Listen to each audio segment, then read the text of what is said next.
Welcome to the Pub Date Podcast, the show where two book broads discuss what should happen before, during, and after your book publication date. Brought to you by Broad Book Group, with your hosts Vanessa Campos and Jen Dorsey.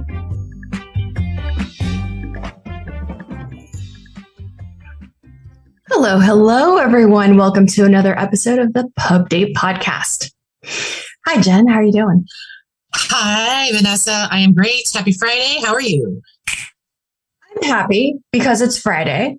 I'm also happy because I get to talk to you. But I'm even happier that we're going to talk about money. Oh my gosh. I love money. I love money so much. I want to talk about it all day long with you. All day. It's one of those things where you wonder why you ended up in book publishing. And this is where you realize it's like, you got to love what you do because the money comes in. It comes in different formats. It comes in at the beginning. It comes in at the end. It comes in the middle. Money for book publishers is an interesting thing, especially when they're distributed. 100%. Yeah. And authors, how do they make money? Oh my goodness. And do they make money? We are going to answer these burning questions today, talking a little bit more about how all that works. I'm excited. Let's uncover some mysteries. Yes. So let's start with the one thing everyone asks when they try to get an agent to get them an agreement with a big five or an independent press or a midlist publisher. The big question is, how much am I going to get paid? So let's talk about that. Oh, let's do. What, Jen, is an advance? That is a word that we need to define. And I think a lot of people think they know what that means, but I don't think they know what that means. So let's talk advances for a minute.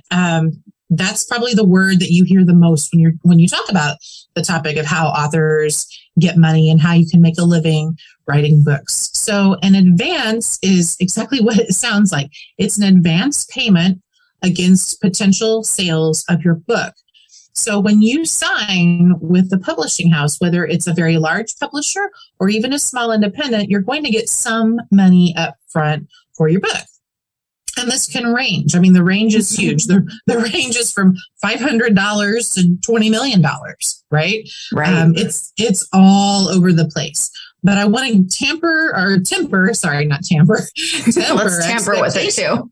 And temper with your expectations a little bit. We all hear those $20 million stories, and it's people like John Grisham, and it's people like Deepak Chopra, and all those people get those kind of advances. And while we all think that we're amazing writers, we are not all going to get that kind of advance. It's very, very rare. So I like to always kind of bring people back down to earth and remind them that most likely you can make a nice living writing books, but you probably won't retire off of it. So when you when you think about getting an advance, I would think, especially for a new author, more in the low thousands is probably what you're going to be hitting, right? So usually a publisher, well, not usually, all the time, a publisher looks at your proposal if you're nonfiction, or they look at your full manuscript if you're a fiction person, and they say, okay, here's how many books we think we can sell at such and such a price point. They run this big financial model called a profit and loss statement, better known in the industry as a P&L, and they determine how many books they think they have to sell to break even. And they base your advance amount in that equation. So it's built into the math. The math has to math. So, we don't just offer people money because we love a book. That's part of it, but it's a business. People still have to make money to keep the lights on. So your advance is really based on what the market looks like, where, how much they think you can help sell, how much they think they can sell, and they give you this money up front. Now, that being said, the advance money is usually broken up into multiple payments. So a lot of the time you'll get some of that money when you sign your contract, and then you'll get the remainder of it either when you complete final manuscript, or maybe if you're turning in your book in chunks, maybe like at the 25% point and the 50% point of manuscript being turned in. Publishers all do it differently, but that's really what an advance is. It's an advance against those sales. So, excuse me, when you're when your book is ultimately published, you won't get royalties for a while because your book has to do something called earn out. And that means it has to earn out that advance before you start getting then more money. So they sell books, and someday we'll have to do a whole show on how book selling works and what those percentages look like. But every time your book makes a little money, it goes against that advance. So your first couple of royalty statements, you might not make any money because you're still earning against that advance that you've already received. So that's kind of the quick and dirty of what an advance is. So in your experience in working at different publishing houses, what percentage of authors actually earn out their advance? Oh, that would be a really interesting project. I would love to do some research and find out what that number looks like. I don't know the answer to it, but I think the majority of people either don't or they come close or they go just a little bit over. You really have to sell well into the upper thousands for you to not only earn that advance out, but then, make more royalty money on top of that. So it just depends. Obviously, for very big ticket books, those are most likely going to earn out their advance. However, when you're paying millions and millions of dollars to one of those big high profile authors and something happens, Governor Cuomo will be a really good example here. Yeah. Sold a very big book about his pandemic response for a whole lot of money. And then things kind of went sideways with his career. And I am guessing that book may not earn out. Things happen. So even for big ticket people, it doesn't always happen for you. That is true. And I think one big thing to note is that even if your book doesn't earn out your advance, you get to keep. So that's kind of a nice thing. I like the break even option in the model here, because to me, that means two things. One, the publisher earned out what they thought they would get from working with you as an author and as a partner, and you met their expectations. So let's talk about expectations. Just kind of like sidestepping here a bit, because I do want to put that in people's minds. What is the average mid-list sales for a business book? Ooh, that's a good question. I think in my experience, that average would be probably in the 5,000 to 8,000 range. And I'd say maybe that's even a little on the high end. Conservatively, I would say 3 to 5 is a very solid mid-list business book. When I consider a book successful, I factor a lot of things into that. But if I'm basing it on sales, if we hit 5,000, I consider that a very solid performance, because the business category in particular, as we both know, is really challenging.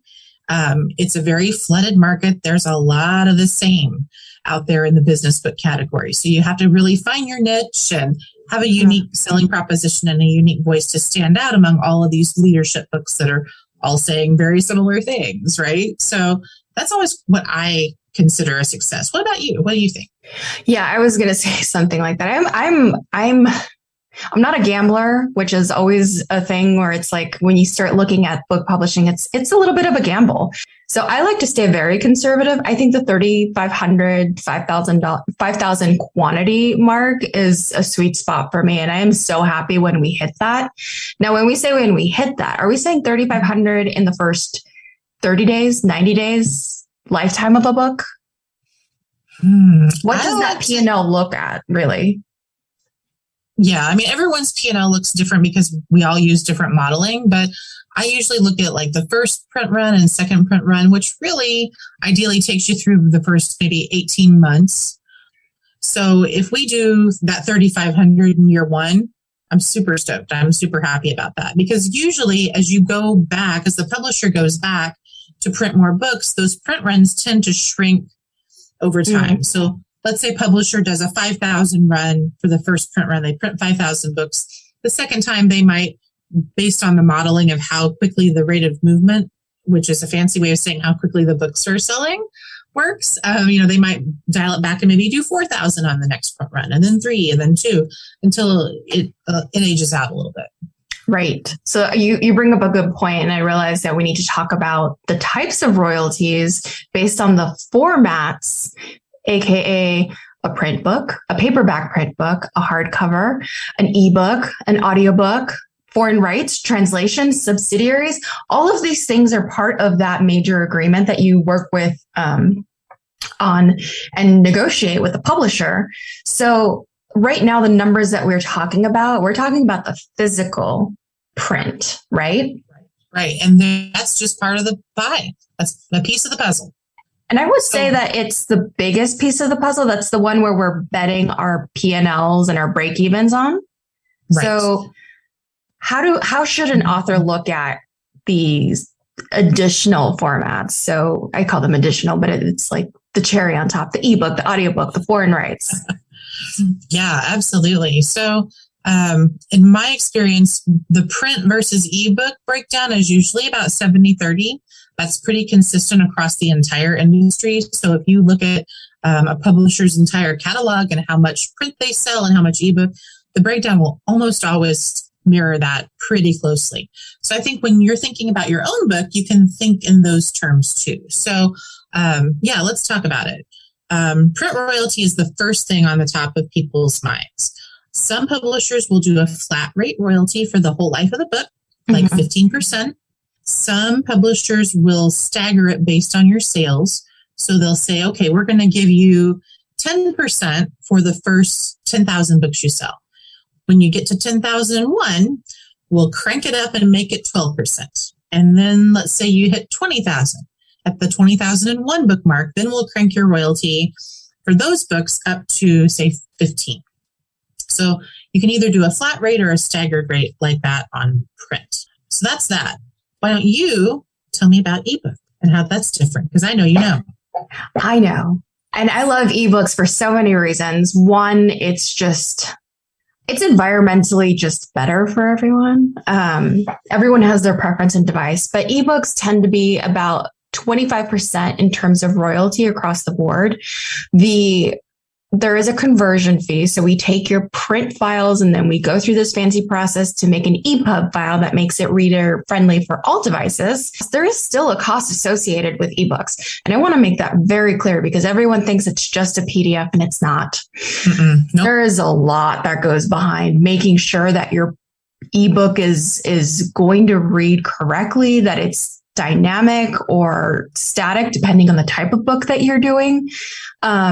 So there is a cost associated to that from the publisher side. So 25% tends to be, the industry standard. And I think that's pretty fair.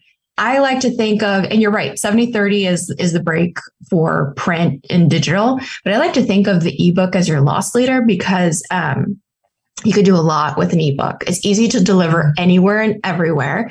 And you can use it to attract more sales to your page. So like you could do a Kindle price. So you can down price it across all the platforms. And usually people will just take that as like an opportunity to get a little bit of taste for what you've got to offer. But then we get into audio. So we've worked with a few different options. We've worked with authors who do their own audio and deliver the files to the publisher. We've worked with audiobook publishers that just basically we license the rights to actually produce that. So what does that look like in terms of royalties? So I think it really does depend on if you're going to sort of self-do that or if your publisher does it in-house or if they work with a third party. Most publishers will work with a third party, like Recorded Books, like Gilded Media, people who are really good at what they do, and this is all they do, so they know how to do it very well. So if your publisher works with a third party, then I can't remember what the specific breakdowns are, but usually there will be, you'll get a fee. If you do get selected by the publisher to read your own, you'll get like a reader's fee. Right. That's usually a flat fee of maybe $1,000, let's say $1,500, whatever. They don't do that against your royalties. That's just a flat payment to you that is paid from the third party producer. If, however, they decide to have somebody else read your book, because believe it or not, you do have to audition most of the time to read your own book, because not everybody's voice is made for audio. You obviously wouldn't get that fee. But then they give the publisher a percentage royalty because they are the ones who manage and sell those audiobooks, not your publisher. So, for example, if you go on Amazon and you're looking up a book and you see the audio version, you click on it, you're going to notice that most of the time it says it's published by someone that's not the primary print publisher. And that's why. So the publisher gets a cut, then you get a cut of that cut. So it's not a huge amount, but it is a nice little extra sales funnel for your book. So if, as a publisher, your publisher is looking to work with a third party, do those agreements, and they happen with audiobooks and they happen with foreign rights, do those agreements usually come with an advance? Usually yes. They are not huge advances. So whether you're doing audio or whether it's a foreign rights deal, you should get some kind of advance. Foreign rights deals are kind of all over the place. I've seen some authors sell their titles to different countries, or their agents sell them to different countries for a really healthy advance of like $10,000 to $20,000. Some of those advances in emerging countries are very low, like $500. Mm-hmm. So again, it's just cherry on top, like you said before, right? It's all over the place. But there usually is some kind of advance, and then there's a separate royalty for those books. Most publishers run the royalties through them. It's the same way that the audiobooks are done. So the publisher gets a royalty from the foreign rights producer or publisher, then you get a cut of that. Most publishers do it like a 50-50 deal on the foreign rights. So you get 50% of what the publisher gets. So you brought up a really good point. It's either the publisher is selling those rights, or you as the author and your agent retain certain rights to be able to sell to a third party. So maybe you only sign an agreement with a big five for print, ebook, and foreign rights, but you want to sell those audio rights for a bigger amount of money. So you and your agent can negotiate that. Sometimes that works, sometimes it doesn't. But let's talk about the agents. How do they get paid? Oh, yes. Oh, this is a good one. And this is a big, mysterious thing that I wish wasn't so mysterious for people. Agents get paid when you get paid. Yes. Agents should make 15% across the board on anything you bring in. That's it. If you have an agent who's talking you up about getting them more money, or they get a bigger percentage, or you have to pay them up front, walk away. That is not the agent. That's not the agent for you, because they're not a reputable agent. Agents are governed by the Association of Author Representatives, the AAR. Though that group sets forth rules about how agents have to act and what they can charge you. And the common rule is 15%, period, and not up front. So if you've got anyone not doing that, run away. Run far away. Yes. Okay, so now these days with the big five, the big fours, I keep saying big fives, buying each other out, and more people are turning to smaller presses, indies. I have seen agreements, and I've actually gotten into an agreement with an author with a situation in which there is no advance. Now, this specific publisher has been one of the fastest growing, and Publishers Weekly keeps nominating them. And I think what they're doing is very interesting. So what we've been talking about is really the traditional model, and hybrid publishers are coming up with some really great partnership models that I think are interesting. And we can go into this in a whole different series. Literally could be a series. But I did want to talk about that. Like, what are your thoughts on a no advance, higher royalty agreement? I actually think it's a really great opportunity for both author and publisher to try some new things. Like you said, it's a very innovative model. We have got to get our brains out of the 1990s when advance was king and kind of think more about things in a partnership way. Gone are the days when the publisher goes and does all the work. Because the authors are being asked to do so much marketing legwork now, they have skin in the game. So were I an author, I think I would almost prefer that model, because I would know it's already on me to sell a lot of books.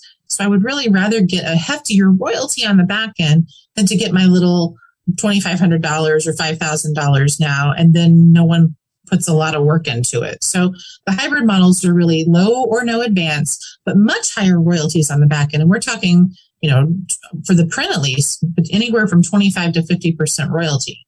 So I think it's a really smart way to just keep everybody engaged and involved in the process. It's not for everybody, and that's totally fine. But I'm interested to see where hybrid goes in that regard. I agree. I think that you have to, as an author, realize what your priorities are. Mm-hmm. Do you need a big publisher to help you get into the markets, or do you really what are you bringing to the table? And really, that's the conversation that needs to continue. Is my publisher, or is the publishing company that I'm looking to partner with actually going to be a partner? Are they going to provide the things that I think they're going to provide? Are they going to provide marketing? Are they going to provide in-store events? And the truth is that a lot of times, unless you are, Lewis Howes or one of the bigger names, you're not going to get that. They're not going to spend the money on you. It's sad. It is the reality. And that's why I really am excited about hybrid publishing, the models that are being challenged.